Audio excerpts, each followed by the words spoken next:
Jack's got his 6th assist on the night. San Antonio's gone 1 of 2 on 3-pointers here in the second quarter so far. Parker passes to Ginobili. There's the dish to Baines. Ginobili kicks to Baines. They set the pick. Leonard attacking. So he gets the whistle. Contact on the way up and 2 shots coming up. And with a quick break in the action, let's take a look at some of the stats for Garnett. 9th in blocks. And there aren't too many guys more efficient offensively around the league. He's in the top 15 in field goal percentage.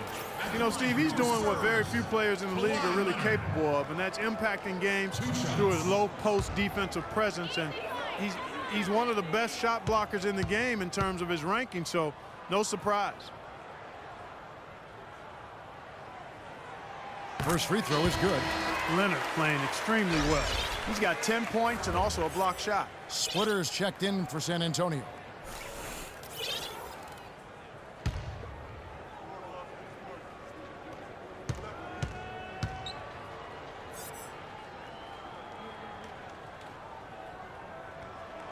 Both free throws good from Kawhi Leonard. Well, this is what you have to do when you're trailing. You've got to attack, be aggressive, and get to that foul line. And perhaps cause some foul trouble along the way. I mean, that can have a big impact down the road. Well, for Tim Duncan with age, the Spurs have looked to reduce his minutes load during the regular season. But when he's on the court, he remains as efficient as ever. Now here's Duncan. 14 points from him the last game against Minnesota. Garnett grabs the board. It just hasn't been a very good day for him, guys. They need him to start burying some of those. And Duncan last season averaging close to a double-double in less than 30 minutes a game, is dominant on the glass as ever. Tim Duncan. Here's Jack. And there's the pass to Bogdanovich. Shoots from the baseline. A rebound by the Spurs. Duncan's got rebound number 5 here tonight. Leonard dishes to Ginobili. And it's out of bounds to the Spurs as San Antonio retains possession. And you take a look at Tim Duncan's rebounding, Steve, moving into the top 5 in career double-doubles. Yeah, he just passed Karl Malone and the great Bill Russell. So Duncan just continues this late career renaissance. His play has just been spectacular the last few years. And the Spurs making a change here. Days checked in. Here's Plumlee. They shoot again, and 2 free throws coming up as he misses that one. Drawing the whistle and a lot of contact there. And the defense looking to protect the rim at all costs. Yeah, I like that. A foul to save the layup. Make him earn it at the line. For Brooklyn, they have shot 67% from the line tonight, going 4-6. The first free throw is good. Mason Plumlee was a tad old for an NBA rookie last season. He turned 24 in March. That perhaps affected his draft stock, but it certainly got him to the NBA with an NBA-ready frame. And I like his mobility and quickness as a big man. And Brooklyn making a change here. Jelinovich is checked in. And Plumlee's role on the Nets, attacking the rim, converting at over 70% at the basket last season, and an overall field goal percentage of almost 66%. Excellent efficiency. Here is Splitter. He hasn't yet put up any points in this one. Misses the layup. He had him with that pump fake. And here's the fast break. Here's Anderson. That's in, coming off an assist from Johnson. And the Nets lead by 15. The easiest way to do it sometimes is with the bounce pass. Mason Plumlee, a pleasant surprise with his shot blocking last season. Yeah, he doesn't have super long arms, but he's got major bounce ability, and that served him well as he transitioned from college, where he wasn't a huge shot blocker, to the NBA, where he's shown some prowess in that area. That's good. You know, as soon as he recognized the height mismatch, he immediately pulled up for the jumper. As he should. That's a good decision. When he gets a clean look, he's got to take it. Plumlee sets the pick for Johnson. And there's the call. It's going to be an illegal screen. Well, folks, tonight a great rebounding game we're watching in progress. And now, you know, with that in mind, let's take a look at the all-time record for rebounds in a single game. How about Wilt Chamberlain with 55 rebounds back on November 24th, 1960. And that's a record that I'd always thought would stand forever. No one's come close to it for decades. Here is Day. Jelinovich grabs the board. You've got to give them a lot of credit for the job they've done on the backboard. Well, they've done a lot of things right, but I agree with you, Clark. Their rebounding is right there at the top of the list. Now here's Plumlee. He had a 12-point outing in their last game against Oklahoma City. And a huge rebounding night as well, really controlling the glass. No matter who it is, that kind of defense is not going to cut it. Here's Parker following the three-pointer by Brooklyn. 1:46 left in the first half of basketball.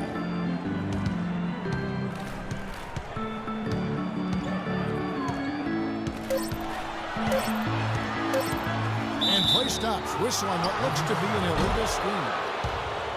Here we are in November. Let's see how things are shaking out in the West early in the season. We take a look at the Warriors. They like where they stand right now, perched in that topmost position. And, of course, San Antonio, 3.5 back. You know, checking out San Antonio, they've been off to a slow start this season, quite honestly. An elite team, but they've yet to show that on the court. Well, that's absolutely right, Clark. Too early to panic. But there have to be some alarm bells going off. This team is just too talented, too gifted to find themselves battling just to make the playoffs. From the sideline, let's catch up with Doris Burke. Well, gentlemen, Tim Duncan's such a huge part of this Spurs team on and off the court. As Coach Pop put it, he's a consummate pro. He takes great pride in fulfilling his responsibility to his teammates. He feels it very strongly. He sets the tone for the whole team. He's done it from the beginning, and people fall in line. Kevin, what a luxury. A great player and great leader. Thanks, Doris. And here is Jack. Manu Ginobili getting his 3 to go. Anderson against Ginobili. Here's Johnson. And it's Johnson again missing. Spurs trail by 13. Duncan with a screen on Jack. Day the pass to Duncan. Kicks it out to Ginobili. The 19-foot shot, and that comes off the assist by Duncan. And it's 7 points for Ginobili. He didn't get off to much of a start early on, but he seems to have shaken off the rust here in the quarter. Anderson outside. Feeds to Plumlee. Joe Johnson on the wing. Dishes to Plumlee. Pick off in midair. Takes the 3. And oh, he hits the buzzer beater. That's a very important shot to cut the lead to single digits going to halftime. So we've reached the end of the first half of play. It's the Nets leading by 8. And a chance now to send you over to Doris Burke standing by on the sideline. Doris? Hey, Kevin, I've got Joe, and you started out with a great first half and seemed to have that extra boost in your game tonight. Did you feel you needed to take on a bigger role? I'm just trying to be more assertive, man, on both ends of the court. You know, I think everybody has to step up, so I'm just trying to do my part. An assertive Joe is an effective Joe. Thank you. Kevin? Thank you, Doris, and we'll be back for the third quarter of action following halftime.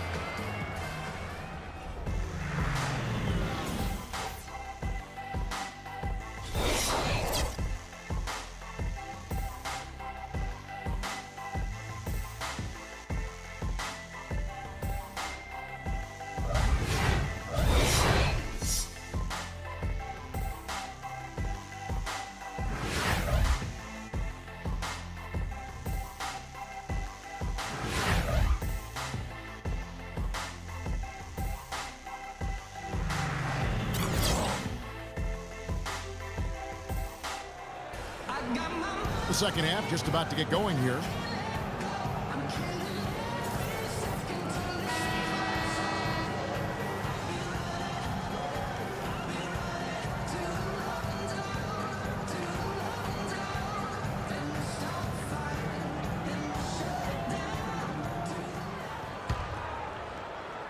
Spurs trail by 8.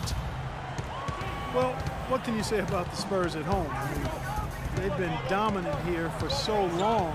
It's a shock whenever they lose at home. Leonard and Duncan are the pair at forward. In the backcourt, Parker and Ginobili. And it's Splitter in at the 5, roaming the paint. And that's who's in the game for the Spurs. Now here's Ginobili. Here's Duncan. Well, it was only a matter of time, but they finally get the bucket. Duncan's got the first bucket of the third here for San Antonio. Nets leading by 6. The Spurs were dominant at home once again, as you mentioned, guys. 32 wins for them, Steve, and they shot great, absolutely great in this building. Well, you don't win 50 games for 15 straight years, Kevin, without being dominant at home, and that's what the Spurs have done. So they just get the job done. I mean, they're tough to beat here in San Antonio, and obviously a wonderful shooting ball club. Here's Duncan following the score by Kevin Garnett. Duncan inside, and he banks in the layup. Duncan's got 12. You know, if you were only looking at the way he's played offensively, you'd think his team would be ahead. Jack against Parker, 13 feet away. Jack's shot is good, and the Nets lead by 8. He's not their first option, but not a bad fallback either. Parker outside. Pass to Leonard. Splitter kicks to Ginobili. Just 5 on the clock. And he gets it to go. He's got 12. That's his brand of basketball, and he plays it as well as anyone. And as we get into crunch time, they need him at his best. Johnson dishes to Garnett. Johnson, the pass to Jack. Here's Bogdanovich. He's covered by Ginobili. And their offense is flowing. It's clicking right now at the beginning of the second half. They've made 3 of their first 4 attempts. Parker outside. And Brooklyn called for the foul.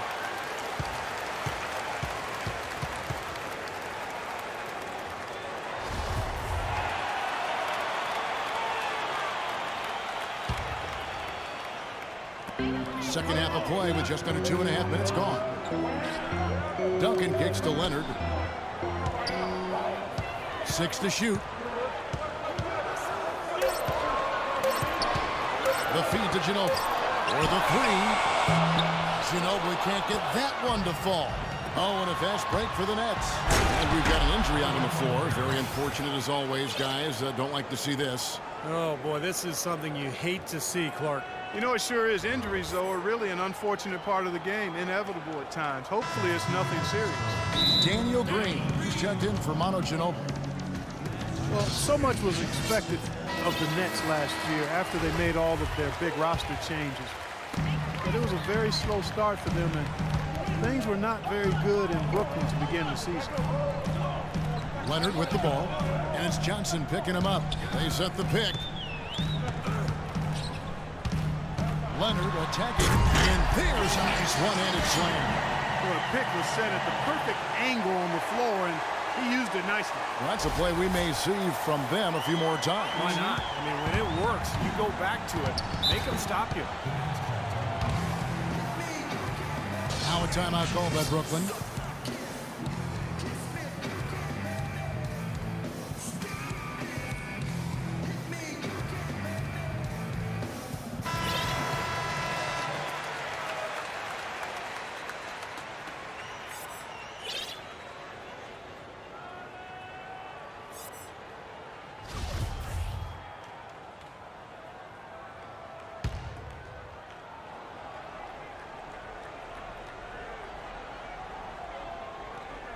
Garnett kicks to Johnson. Outside Jack. Garnett with the screen for Jack. Back to Johnson. To the middle. 6 on the shot clock. And out of bounds as San Antonio gains possession. Boy, did they ever make a mess out of that one. A terrible turnover. Third quarter of basketball here, and just a little under 3.5 minutes gone by. Outside, Green. There's the screen. He dishes it to Leonard. Right side, Leonard. The baseline J. They get it again. It'll go, and the Nets lead is cut down now to just 6 in the basket from Splitter. 4 of their last 5 makes came off of a high-quality shot inside. Yeah, that's textbook basketball. Just having their way down low.